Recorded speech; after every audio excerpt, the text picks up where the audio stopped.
أعوذ بالله من الشيطان الرجيم. بسم الله الرحمن الرحيم.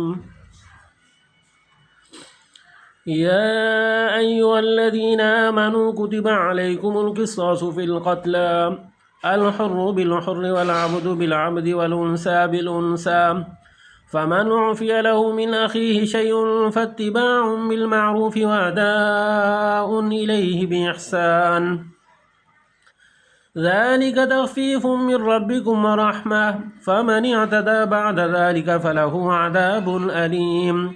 ولكم في القصاص حياة يا أولي الألباب لعلكم تتقون. كتب عليكم إذا حضر أحدكم الموت إن ترك خيرا الوصية للوالدين والأقربين بالمعروف حقا على المتقين، فمن بدله بعدما سمعه فإنما اسمه على الذين يبدلونه، إن الله سميع عليم. فمن خاف من موص جنفا أو إثما فأصلح بينهم فلا إثم عليه، إن الله غفور رحيم. يا أيها الذين آمنوا كتب عليكم الصيام كما كتب على الذين من قبلكم لعلكم تتقون.